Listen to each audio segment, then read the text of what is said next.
സദ്ഗുരു ശ്രീ മാതാ അമൃതാനന്ദമയി ദേവി ഐക്യരാഷ്ട്രസഭയുടെ ജനറൽ അസംബ്ലിയിൽ സംസാരിച്ചതിന്റെ 25ാം വാർഷികത്തോട് അനുബന്ധിച്ച് വിദ്യാർത്ഥികൾക്കായി നടത്തുന്ന ചിത്രരചന, ഉപന്യാസം, ക്വിസ് മത്സരങ്ങൾ. കേരളത്തിലെ 400ഓളം വിദ്യാലയങ്ങളിൽ നിന്നായി 4000-ലേറെ വിദ്യാർത്ഥികളാണ് മത്സരങ്ങളിൽ പങ്കെടുക്കുന്നത്. 12ാം ക്ലാസ് വരെയുള്ള വിദ്യാർത്ഥികൾക്കായാണ് അമൃത വിശ്വവിദ്യാപീഠം മത്സരങ്ങൾ സംഘടിപ്പിച്ചിട്ടുള്ളത്. സംസ്ഥാനത്ത് ഒട്ടാകെ 23 കേന്ദ്രങ്ങളിലായി നടക്കുന്ന മത്സരങ്ങളിൽ സബ് ജൂനിയർ, ജൂനിയർ, സീനിയർ വിഭാഗങ്ങളിലായാണ് മത്സരങ്ങൾ. സദ്ഗുരു ശ്രീ മാതാ അമൃതാനന്ദമയി ദേവിയുടെ മഹത്തായ ആശയം ഒരു ലോകം ഒരു ഹൃദയം എന്ന ലോകനന്മ ലക്ഷ്യമാക്കിയിട്ടുള്ള കാഴ്ചപ്പാടിലൂടെ പുതുതലമുറയെ വളർത്തിയെടുക്കുകയാണ് അമൃത വിശ്വവിദ്യാപീഠം ഇതിലൂടെ ലക്ഷ്യമിടുന്നത്.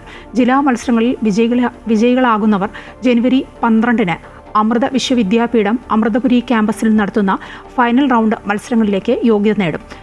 വിജയികളാകുന്നവർക്ക് 15 ലക്ഷത്തോളം രൂപയുടെ സമ്മാനങ്ങളാണ് ലഭിക്കുക. വിദ്യാർത്ഥികൾക്കായുള്ള മത്സരങ്ങൾക്ക് പുറമെ പ്രദർശനങ്ങൾ ഉൾപ്പെടെ വിവിധ പരിപാടികളാണ് അമൃത വിശ്വവിദ്യാപീഠം സംഘടിപ്പിക്കുന്നത്.